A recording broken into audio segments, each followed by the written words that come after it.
শহীদের সংখ্যা নিয়ে চরম নোংরামি চলছে, নানান ধরনের বিকৃত তথ্য আমাদের সামনে উপস্থাপন করা হচ্ছে। এবং কেউ কেউ বলছেন যে শহীদের সংখ্যা 2000। আজকে স্বাধীনতার 50 বছর পর এসে আমাদেরকে এগুলো শুনতে হচ্ছে, এবং যারা শোনাচ্ছে তারা এই মুহূর্তে যথেষ্ট ইনফ্লুয়েন্স ক্রিয়েট করছেন বাংলাদেশের বিভিন্ন ক্ষেত্রে। আপনার মন্তব্য? ধন্যবাদ। বিসমিল্লাহির রহমানির রহিম। আপনার মাধ্যমে দেশবাসীকে, যারা আমাকে দেখছেন শুনছেন, তাদেরকে আমি ধন্যবাদ জানাচ্ছি, আন্তরিক কৃতজ্ঞতা জানাচ্ছি। আসলে কোনো বড় কাজ করার পরে কোনো মানুষেরই দীর্ঘ সময় বেঁচে থাকা উচিত নয়। যারা স্বাধীনতা বা মুক্তিযুদ্ধে 2000 শহীদের কথা চিন্তা করেন, তারা এখনো মায়ের পেটেই আছেন। পৃথিবীর ইতিহাসে অত অল্প সময়ে অত বেশি মানুষ নিহত হয় নাই, এবং তার মধ্যে বিশেষ করে সাধারণ মানুষ, নিরস্ত্র মানুষ, যেটা বাংলাদেশের মুক্তিযুদ্ধে 1971 সালে নিহত হয়েছে। এই বর্বরতা, পাকিস্তানিদের বর্বরতা শুরু হয়েছিল 25শে মার্চ রাত্রে। আমার ধারণায় 25শে মার্চ রাত্রেই সারা দেশে কম করে 4 থেকে 5 লক্ষ মানুষ নিহত হয়েছিল। তাই আজকে শহীদের সংখ্যা যারা 2 লাখ বলেন,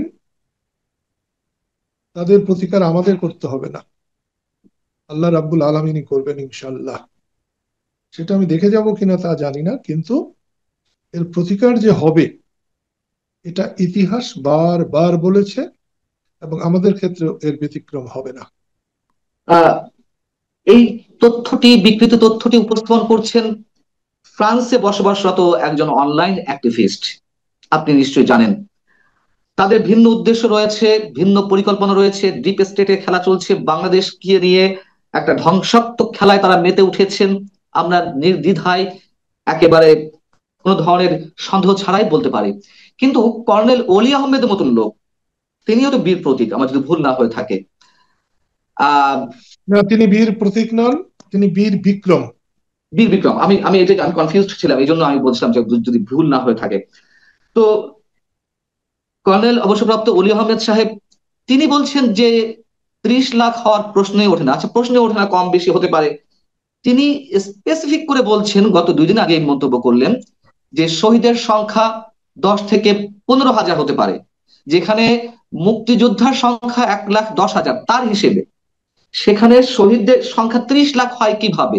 মানে এই প্রশ্নটা কোন টাইপের, যে যত মুক্তিযোদ্ধা থাকবে তার চেয়ে বেশি শহীদ হতে পারবে না? আর উনি যে বললেন যে 10 থেকে 15 হাজার, তিনি একজন মুক্তিযোদ্ধা, তার প্রতি আপাদমস্তক শ্রদ্ধা আমরা নিবেদন করতে চাই, অন্তত এই প্রজন্মের মানুষ হিসেবে। কিন্তু তিনি এটি কেন বললেন?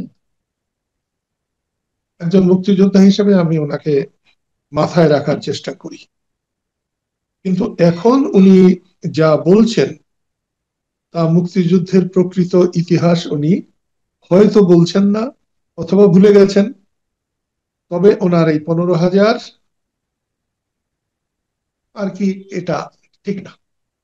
এবং ওনার, আজকে উনি যাই থাকুন, মুক্তিযুদ্ধের সামগ্রিকভাবে সারা মুক্তিযুদ্ধের ধ্বংসাত্মক অবস্থানটা ওনার পুরাটা জানার কথা না। কারণ ওনার জানার কথা নয়, মানে এর পিছনে এই বিশেষ জন্য কোনো কারণ? জানার কথা না যে উনি জেড ফোর্সের সঙ্গে যেখানে ছিলেন ওইটুকুই তার জানার কথা, ওর তো বাইরে তার জানার তখনকার কথা না। বিষয়টা হচ্ছে এখনকার সময় আর অসময়ের উপরে নির্ভর করা। জি। উনি উনি হয়তো এখনকার সময় বিবেচনা করে বলছেন, এবং এই ওনার এই বলা, উনি ক্ষতিগ্রস্ত হচ্ছেন। এবং যদি উনি বুঝতে পারবেন, না পারলে ইতিহাস নিশ্চয়ই বুঝতে পারবে, ওনার এই কথাটা মোটেই ঠিক না। এটাকে স্বাধীনতাকে ছোট করা হলো। আর যে কথা বলছেন 1 লাখ 1.5 লাখ মুক্তিযোদ্ধা, এটাও উনি ভুল বলছেন। 1-1.5 লাখ মুক্তিযোদ্ধায় দেশ স্বাধীন হয় নাই। আরেকটা জিনিস হলো যে কতজন মুক্তিযোদ্ধা আর কতজন শহীদ, এইখানে বিবেচনা করতে গেলে যুদ্ধ করে যারা শহীদ হয়েছে আমরা কিন্তু তাদেরকেই শুধু শহীদ বলছি না, আমরা রাইট। বলছি নিরীহ সাধারণ নিরস্ত্র মানুষ, হাজার হাজার লাখ লাখ মানুষ যে পাকিস্তানিদের বন্দুকের সামনে নির্বিচারে নিহত হয়েছে তাদের সংখ্যা বলছি। তাই যুদ্ধ করা সৈন্যের সংখ্যা দিয়ে বাংলাদেশের মুক্তিযুদ্ধের শহীদের সংখ্যা বিচার করা একটা অবাস্তব ব্যাপার। আমি দুই ভাগে একটু প্রশ্নটা করতে চাই। একটা হচ্ছে যারা বিশেষ উদ্দেশ্যে বিদেশে মাটিতে বসে আহ তারা নানান ধরনের বিকৃত তথ্য উপস্থাপন করছেন, তাদের উদ্দেশ্যটা কি? আর দেশের মধ্যে থেকে কর্নেল অলি আহমেদ সাহেবের মতন একজন খেতাবপ্রাপ্ত মুক্তিযোদ্ধা, তারা এই অসময়ে এসে, চরম অস্থির সময়ে এসে মুক্তিযুদ্ধ সম্পর্কে এই ধরনের তথ্য আমাদের সামনে হাজির করছেন। আমি তো কর্নেল অলি আহমেদ সাহেবের কাছ থেকে কখনো, আমি আমার অন্তত এই অভিজ্ঞতা আমি জানাতে পারবো যে তিনি এই ধরনের কোনো মন্তব্য করেছেন। কিন্তু যখন বাংলাদেশে এই মুহূর্তে চরম একটি অস্থিরতা দেখা দিয়েছে, যখন মুক্তিযুদ্ধের ইতিহাসকে উল্টে পাল্টে দেওয়ার চেষ্টা করা হচ্ছে, 24শে আন্দোলনকে মুক্তিযুদ্ধের উপরে স্থান দেওয়ার চেষ্টা করা হচ্ছে, ঠিক তখন অলি আহমেদ সাহেব এ ধরনের মন্তব্য করলেন। আপনি এই দুটাকে কিভাবে মূল্যায়ন করবেন এবং এই অস্থির সময়ের সঙ্গে? আমি মরে যাওয়ার আগ পর্যন্ত অলি আহমেদের মুক্তিযুদ্ধের যে ভূমিকা, যে ভূমিকাকে আমি সম্মান করব। এখনকার যদি কোনো উদ্দেশ্য প্রণোদিত ভুল হয়ে থাকে বা উদ্দেশ্য প্রণোদিত কোনো কর্মকাণ্ড হয়ে থাকে তাহলে সেটাকে আমি এখনকার আঙ্গিকে বিচার করব। আরেকটা যেটা বলেছেন বাইরে ইউটিউবার যারা, জি। আমি তাদেরকে খুব বেশি গুরুত্ব দেই না, এবং সেই থেকেই বাংলাদেশের স্থায়িত্ব নিয়ে, বাংলাদেশের উন্নয়ন নিয়ে, বাংলাদেশকে নিয়ে সারা পৃথিবী, বিশেষ করে যারা 71-এ পরাজিত হয়েছিল, তারা সবসময় চেষ্টা করছে, এখনো করছে। তবে আমি একজন মুক্তিযোদ্ধা হিসাবে, আমি একজন নিখাত মানুষ হিসাবে আল্লাহ রসুল ছাড়া আমি আর কাউকেই পরোয়া করি না, এবং আল্লাহর সৃষ্টি মানুষের সেবা করাই আমার একমাত্র ধর্ম। আমি অন্তর থেকে বলতে পারি বাংলাদেশ পরাজয় স্বীকার করবার নয়, এবং বাংলাদেশ তার স্বাধীনতা হারাবার নয়। হ্যাঁ, চেষ্টা তো নানানভাবে চলছে, এবং সেই চেষ্টার জায়গা থেকে আমরা দেখলাম যে পাকিস্তানের একটি পত্রিকা sky line, catch catch line catch line একটি নিবন্ধ প্রকাশ করেছে। সেখানে পূর্ব পাকিস্তানে, মানে বাংলাদেশকে পূর্ব পাকিস্তান হিসেবে আবারও ফেডারেশনে যুক্ত করে, পাকিস্তানের ফেডারেশনে যুক্ত করার দাবি উঠেছে। পাকিস্তানের পররাষ্ট্রমন্ত্রী কাম ডেপুটি প্রাইম মিনিস্টার ইসহাক দার তিনি বলেছেন যে বাংলাদেশ হারানো ভাই খুঁজে পেয়েছি। এরকম নানান ধরনের মন্তব্য আমরা পাচ্ছি। জমিয়তে উলামায়ের শীর্ষ নেতা মঞ্জুর মেঙ্গাল তিনি বলেছেন যে খুব শিগগিরই বাংলাদেশ পাকিস্তানের অংশ হবে। এর মধ্যে সাথে আমরা দেখছি যে যুক্তরাষ্ট্রের একটা খেলা খেলা চলছে, ডিপ স্টেটের। সবকিছু মিলিয়ে যে ভঙ্গুর বাংলাদেশ এই মুহূর্তে আমাদের সামনে উপস্থিত, আপনি বারবার বলছেন আশাবাদিতার জায়গা, কিন্তু সেই আশাবাদিতায় আমরাও সামিল হতে চাই। অবশ্যই এটি তো আমরা জানি, এটা সহজ না যে বাংলাদেশ আপনাদের রক্তে, শহীদের রক্তে স্নান করে এ পর্যন্ত এসেছে। আহ সেই বাংলাদেশ গ্রাস করা এত সহজ না, কিন্তু তার আগে অনেক ধরনের ব্লাড শেড ঘটে যাবে। আপনি কি এটি মনে করেন? দেখেন, ঘুমিয়ে স্বপ্ন দেখতেও স্বপ্নে আসতে হয়, বাস্তব স্বপ্ন। কিন্তু জেগে স্বপ্ন দেখায় তো কিছু লাগে না, নিজে যা ভাবে তাই হয়। তো যারা জেগে স্বপ্ন দেখছে তাদেরকে আপনি বাধা দেবেন কি করে? তাদেরকে আপনি বাধা দিতে পারবেন না, তাদেরকে বাস্তবতাই বাধা দেবে। পাকিস্তান ভাই খুঁজে পাবে, পাকিস্তানের যে ভাইয়েরা আছে এখন, 4-5 ভাই, পাঞ্জাব, বেলুচিস্তান, জি। তারপরে উত্তর পশ্চিম সীমান্ত প্রদেশ, সিন্ধু, এই ভাইয়েরা ভাইয়েরা না এর মধ্যে বিচ্ছিন্ন হয়ে যায়। ইমরান খানের মতো একজন পপুলার নেতা, তাকে যেভাবে কারাগারে রাখা হয়েছে, পাকিস্তানের তেমন আশা করার কোনো কারণ নাই। তারপরে যারা ভাবেন যে যারা পাকিস্তানের সঙ্গে মিলবেন তারা আহম্মকের স্বর্গে বাস করেন, তাদের পিতৃ পরিচয় নিয়েও হয়তো গোলমাল থাকবে। তাদের আত্মমর্যাদা নিয়েও গোলমাল আছে। এরকম ভাবে একটি দেশ এত রক্ত দিয়ে দেশ স্বাধীন, পৃথিবীতে খুব কম দেশ স্বাধীন হয়েছে। দ্বিতীয় বিশ্বযুদ্ধে 4.5 কোটি লোক মারা গেছে, তাদের 90% হচ্ছে যোদ্ধা।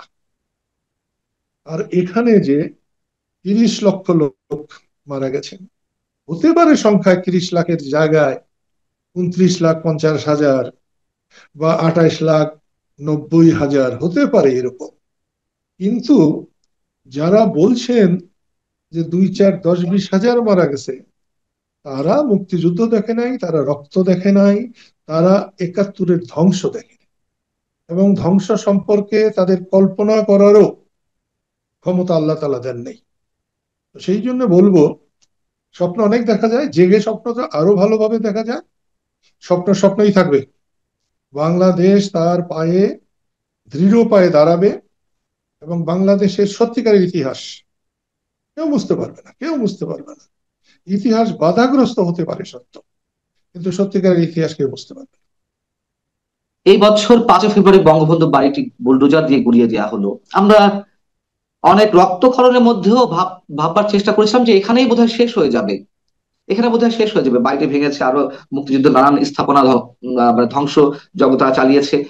কিন্তু দেখলাম যে 1 বছর পর এসেও এবারে 15 আগস্ট শোক পালন করতে এক ধরনের রাষ্ট্রীয়ভাবে বাধা প্রয়োগ করা হলো। পুলিশ আইন শৃঙ্খলা রক্ষাকারী বাহিনী যখন বাধা প্রদান করেছে, অবশ্যই এটি রাষ্ট্রের মাধ্যমে বাধাপ্রাপ্ত হয়েছে বিষয়টি, সেটি আমরা মনে করি। এবং আপনি মন্তব্য করেছেন যারা বঙ্গবন্ধুর বাড়ি ভেঙেছে তাদেরও বাড়ি ঘর আছে। আহ আমরা বুঝতে পারি, তারপরেও আপনার অনুভূতিটা আবার একটু জানতে চাই, যা কিছু ঘটছে। আমার এই বয়স বাংলাদেশে অনেক মানুষই পায় না, তাই যে কোনো সময় আমি আর মৃত্যুকে আমি আলিঙ্গন করতে সবসময় প্রস্তুত। এখানে এখন আর আমার কোনো দ্বিধা নেই মৃত্যু নিয়ে। কদিন আগে আমার স্ত্রী চলে গেছেন, আমি ভাবতেও জি। পারিনি তিনি আমার থেকে 10 বছরের ছোট ছিলেন। আমার চরম দুঃসময়, যখন একজন মুসলমানের ছেলে হিসেবে আমি বিয়ে করার জন্য কোনো মেয়েকে পাই নাই, সেই সময় আমাকে তিনি গ্রহণ করেছিলেন। স্বামী স্ত্রীর সঙ্গে মাপ মুক্তি হয়, চলে যাওয়ার আগে কথা হয়। আমি একটি কথাও বলতে পারিনি, ভাবতেও পারিনি আমার স্ত্রী আমাকে এভাবে রেখে চলে গেল। ঠিক সেই সময় যখন বঙ্গবন্ধুর স্ট্যাচু ভাঙা হয়েছে, আমি মুসলমান হিসেবে মূর্তির পক্ষে না, স্ট্যাচুর পক্ষে না, যেহেতু স্ট্যাচু বানানোর পক্ষে না, ভাঙারও পক্ষে আমি। বঙ্গবন্ধুর মাথায় পেশাব করা হয়েছে, আমি মনে করি আমার মাথাতেও পেশাব করা হয়েছে। আমি মনে করি বঙ্গবন্ধুর নেতৃত্বে আমরা মুক্তিযুদ্ধ করেছিলাম, জিয়াউর রহমান একজন বীর মুক্তিযোদ্ধা, অলি আহমদ বীর মুক্তিযোদ্ধা, তাদের মাথায় পেশাব করা হয়েছে, বাংলাদেশের মাথায় পেশাব করা হয়েছে, সমগ্র বাঙালি জাতির মাথায় পেশাব করা হয়েছে। মুক্তিযোদ্ধার গলায় জুতার মালা পরানো হয়েছে। যে স্বাধীন দেশ আমরা অর্জন করেছি, সেই স্বাধীন দেশে বাস করে মুক্তিযোদ্ধার গলায় মালা দেওয়া হয়, জুতার মালা। এর প্রতিকার যদি সরকার না করে, তাহলে তো আমি মনে করব সরকার এর সঙ্গে জড়িত আছে। একদিন না একদিন এর বিচার হবে। আমরা হালাকু খানের নাম শুনেছিলাম, চেঙ্গিস খানের নাম শুনেছিলাম। বাগদাদ স্বাধীনতা তারা ধ্বংস করেছিল, তারা সুখে থাকে নাই। ভারতে কত অদল বদল হয়েছে, ইন্দিরা গান্ধী গেছে, মুরারজি দেশে এসেছে, কিন্তু পন্ডিত জওহরলাল নেহরুর ত্রিমূর্তি ভবন ভাঙা হয় নাই, ইন্দিরা গান্ধীর বাড়ি ভাঙা হয় নাই। আজকে নরেন্দ্র মোদী ভারতের প্রধানমন্ত্রী, তিনি রাজঘাট গান্ধী ঘাট ভাঙতে যান নাই। বঙ্গবন্ধুর 32-এর বাড়ি বাংলাদেশের ঠিকানা, মুক্তিযুদ্ধের ঠিকানা, স্বাধীনতার ঠিকানা, সেটা ভাঙা ঠিক হয় নাই। বাধা দেওয়া উচিত ছিল। যদি বাধা না দিয়ে থাকেন তাহলে অন্যায় করেছেন। আর বাধা দেওয়ার সামর্থ্য যদি না থাকে, তাহলে সরকারের মধ্যে কোনো সরকার আছে কিনা সেটা আমাদেরকে খুঁজে দেখতে হবে। কাজটা ভালো হয়নি। আর এবার যে নাচানাচি, এটা আরো ভালো হয়। আমি আজ থেকে প্রায় 15-20 বছর আগে বেগম খালেদা জিয়ার সঙ্গে আমি প্রায় 2 ঘন্টা কথা বলেছিলাম। আমার খুবই ভালো লেগেছিল। আমাদের বঙ্গবন্ধুর কন্যা শেখ হাসিনা নিজেকে মনে করেন উনি সব জানেন, উনি খুব শিক্ষিত। কিন্তু বেগম খালেদা জিয়াকে দেখেছি তিনি কথা শোনেন, শেখ হাসিনা কথা বলেন। সেখানেও আমি দেখেছি বঙ্গবন্ধুর মৃত্যুদিন সম্পর্কে বেগম খালেদা জিয়ার সে যে অগাধ শ্রদ্ধা আমাকে মুগ্ধ করেছে। আমি বলেছিলাম বঙ্গবন্ধুকে বুকে লালন করে রাজনীতিতে এসেছি, তাকে লালন করেই এ দুনিয়া থেকে যেতে চাই। প্রত্যেকটা পুরুষ নারী যৌবনে প্রেম করে, আমি যৌবনে প্রেম করি নাই কোনো নারীর সাথে। আমার বড় ভাই লতিফ সিদ্দিকী যখন আইয়ুব মোনায়েমের বিরুদ্ধে তারস্বরে বক্তৃতা করতেন, আমি থরথর করে কাঁপতাম ভয়ে। মাঝে মাঝে মনে হতো লতিফ সিদ্দিকী যে মায়ের সন্তান আমিও সেই মায়ের সন্তান, লতিফ সিদ্দিকী যে বাবার সন্তান আমিও বাবার সন্তান। উনি এত সাহস পেলেন কি করে, আর আমি এত ভীরু কেন, এত দুর্বল কেন? সেই লতিফ সিদ্দিকীকে দেখে দেখে আমি বঙ্গবন্ধুকে পেয়েছিলাম। বঙ্গবন্ধু আমার ভালোবাসা, বঙ্গবন্ধু আমার প্রেম। বঙ্গবন্ধুর মাধ্যমেই আমি দেশ ও মাতৃকাকে চিনতে পেরেছিলাম। আমার কাছে মা আর জন্মভূমির মধ্যে কোনো পার্থক্য নাই। 90 সালে আমি যখন দেশে ফিরি, সেই সময় বিমানের শেষ ধাপে যখন এসেছিলাম, আমি মাটিতে পা দিতে পারছিলাম। আবার বিমানে ফিরে গিয়েছিলাম, আমার সাদা মাটা স্ত্রী আমার পিঠে হাত দিয়ে বলেছিলেন, কি হয়েছে তোমার? বলেছিলাম আমি তো পা দিতে পারছি না। সে বলেছিল, তাতে কি হয়েছে, তুমি গড়িয়ে পড়ো। আমি বুকে হেঁটে বিমান থেকে পড়েছিলাম। সেই তপ্ত রৌদ্রে গড়াগড়ি খেয়েছিলাম, আমার গায়ে কোনো গরম লাগেনি। আমি যতদিন ভারতে ছিলাম, 16 বছর, একদিনের জন্য আমার মাথা ব্যথা ব্যথা মুক্ত মাথা পাই নাই। কিন্তু ঢাকা বিমানবন্দরে গড়াগড়ি যাওয়ার পরে আজ পর্যন্ত আমার আর মাথা ব্যথা নেই। আমি অন্য মানুষ। আজকে যখন আমি কোথাও হাত দেই মাটিতে, আমি আমার মাকে পাই। সবাই হয়তো তা পাবে না। সেই জন্য দেশবাসীর কাছে আমার অনুরোধ, অন্যায় শেখ হাসিনা করতে পারে, শেখ হাসিনার সরকার করতে পারে,